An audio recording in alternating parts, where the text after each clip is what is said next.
일전에는 선동열, 박찬호가 투구했었던 패스트볼 투구 영상의 프레임을 추출하는 방식으로 과거 스피드건과 최근 스피드건의 측정 방법, 그에 따른 구속 차이, 그리고 선동열, 박찬호의 릴리스 익스텐션 차이에 따른 효과를 분석해 봤습니다.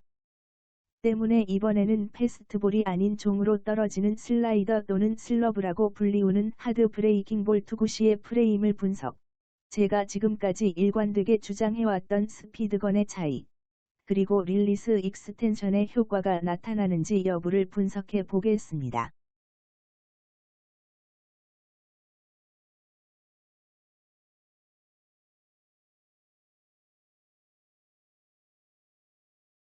시속 88마일, 그러니까 시속 142km 정도가 찍히는 박찬호의 슬러브 투구는 릴리스 직후부터 포수가 잡는 순간까지 16프레임, 참고로 17프레임 이상이라면 시속 142km라는 구속은 스피드건 오류에 해당하는 바, 실제 구속과도 일치하는 프레임 숫자입니다.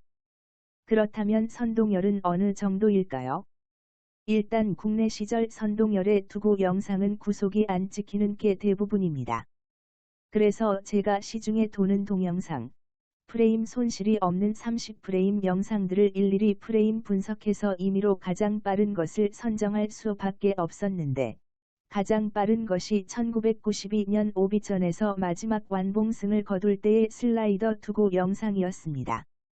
이 영상은 릴리스 직후, 그러니까 1번 프레임에서 박찬호와 동일한 시점이 찍힌 투구를 기준으로 했을 때의 포수가 잡는 순간까지 15프레임 나왔습니다. 커터처럼 아주 짧고 빠르게 휘어지는 고속 슬라이더 중에는 더 빠르다고 여겨지는 것도 있었는데, 이런 구종은 최근 관점에서 보면 슬라이더가 아닌 커터로도 볼 수 있는 형태이기에 일부러 제외, 위에서 아래로 떨어지는 각이 상당히 큰 형태, 우리가 흔히 슬러브라고 부르는 하드 브레이킹 볼 형태의 슬라이더 투구를 대상으로 했습니다. 결론적으로 말씀드리면 선동열의 1992년 오비전 슬러브 투구가 박찬호의 시속 142km 슬러브보다 더 빠른 것입니다.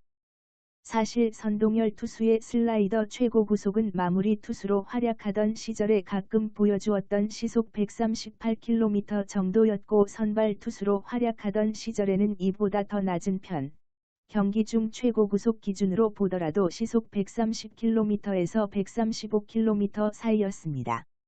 당시 슬라이더가 시속 140km가 넘었다는 이야기 또는 증언들이 존재하는데, 사실 이 정도 구속을 보여준 슬라이더 투구는 오늘날 커터에 해당하는 투구, 브레이킹볼이 아닌 패스트볼에 해당하는 투구였습니다. 원래 슬라이더 그립이 아니라 포심을 살짝 비껴잡는 그립으로 쥐고 던지는 방식인데, 이 경우에는 변화각이 아주 짧게 나오는 바, 슬러브 형태를 보이지 않습니다. 근데 어떻게 선동열의 슬러브가 박찬호가 던진 시속 142km 슬러브보다 더 빠르게 포수 미트에 도달할 수 있는 것일까요? 선동열이 박찬호에 비해서 40cm 정도 릴리스 익스텐션이 더 긴 투구 폼이라는 사실을 감안하더라도 이는 계산상 가능하지 않습니다. 시속 135km 정도의 슬라이더를 평균보다 40cm 정도 앞에서 구사했을 때의 계산상 예상되는 효과 구속은 시속 138km 정도입니다. 때문에 릴리스 익스텐션의 차이를 감안하더라도 시속 142km 슬라이더보다 더 빨리 홈 플레이트에 도달하는 것은 가능하지 않습니다. 릴리스 익스텐션의 차이 더하기 당시 구속을 측정했었던 스피드건 종류가 달랐기 때문에 생긴 현상입니다. 과거 KBS나 MBC에서 보여주었던 선동열이 선발 투수로 활약하던 시절의 영상들을 프레임 분석해 본 바, 당시 구속 측정은 락건 측정에 해당하는 것으로 여겨졌는데, 락건은 동시대 저그스건 측정에 비해서 평균 5에서 6km 정도 구속이 낮게 찍혔습니다. 계산해 보면 구속이 높은 패스트볼은 평균 6km 정도 차이가 나고 구속이 낮은 슬라이더는 평균 5km 정도의 차이를 보이는 거죠.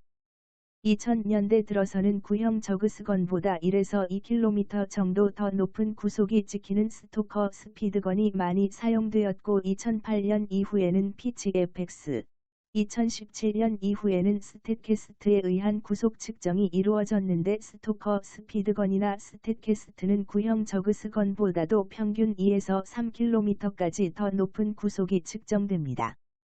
화면에 88마일이 찍힌 박찬호의 슬러브 투구는 저그스건 측정으로 여겨지는데 저 구속도 지금 스탯캐스트 기준으로 보정하면 시속 144에서 145km 정도가 되는 것이죠.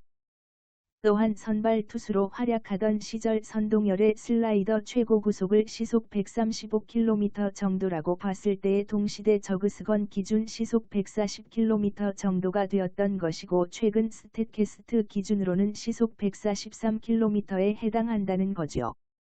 여기에 더해서 선동열이 박찬호에 비해서 40cm 정도 릴리스 익스텐션이 더 긴 투구폼을 가지고 있었던 바 효과 구속은 시속 146km 정도까지 가능했습니다.